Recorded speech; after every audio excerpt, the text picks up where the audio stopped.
Hello everybody, my name is Suman Dua. I'm a registered migration agent at Nationwide Migration and Education. In this video today, I want to give you some tips and suggestions if you're planning to do a trade course on your temporary graduate visa subclass 485. If you are somebody who is about to finish your higher degree, so maybe you're here to do a bachelor's or a master's and you're planning to do a trade course after your degree or while you're doing the degree, this could be because the occupation outcome of your current course is highly competitive, or maybe the state you are in requires experience or a job offer letter in your nominated occupation, which is hard to get. Or it could be that your occupation requires really high points and you don't think that you will ever have those many points to be eligible for any skilled visas and you want to explore other options. Or it could be that maybe you just want a backup plan just in case things don't work out with your current occupation and you do want a skills assessment in a second occupation to be then eligible for a PR pathway through the second occupation. So whatever your reason is, today we will discuss the best way to make full use of your 485 visa. So for any trade course, usually you require a Cert 3 qualification, but some occupations, for example chef, they require a Cert 4 qualification to be then eligible to get a skills assessment. So usually if you are doing a trade course on a 485 visa, then you will require to do the course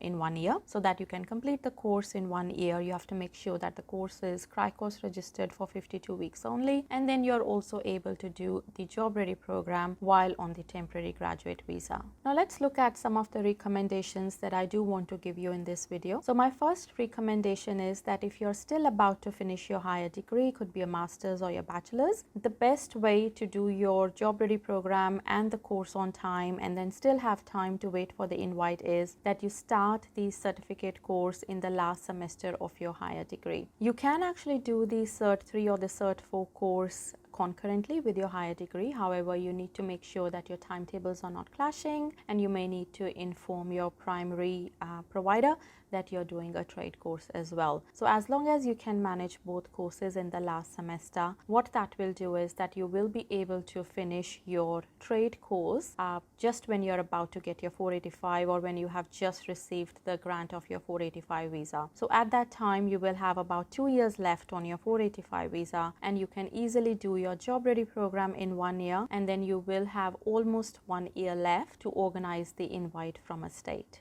So we have made various videos regarding my recommended trade courses. I will put the link in the description. In one of the videos, we have also explained the full process of the job ready program. I will put the link in the description for that video as well. So I know many of you want to do the trade course in the regional area, but keep in mind that if you're just doing a 1 year trade course, it does not give you any regional points. So the regional points for study are only available if you do a 2 years course in a regional state. So in your case, the best way to work it out could be that you can do that 1 year trade course where you are, or you may want to do it in a state where there are a lot of trade courses available and you have various options to choose from, because you also don't want to do a trade course in a regional area where everybody is doing that same trade course. When you're in a bigger city, you have more options for the trade course and you can choose the one which is not very competitive. So let's say you study a trade course in Sydney because there are a lot of trade courses available there, and because you were already in Sydney and you didn't want to move the state straight away. So if you've done the trade course there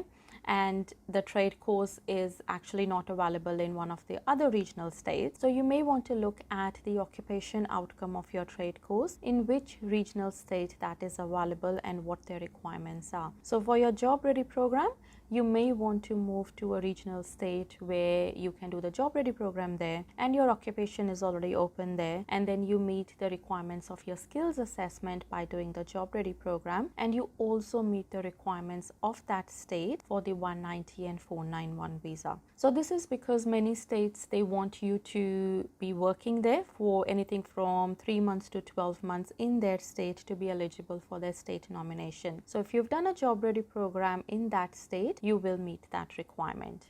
Also, when you move to a regional state just for your job ready program, it's easier to predict if your occupation will be there in 1 year's time. Rather, if you move to do the course and the job ready program, in that case you are predicting the occupation after 2 years time. So I think it's easier to predict what's going to happen next year. We don't know what's going to happen in 2 years time if you do the whole certificate course and the job ready program in a regional state.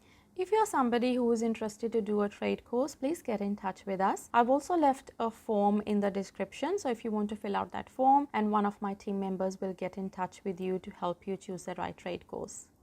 Stay updated about Australia's immigration. Make sure that you subscribe to our channel.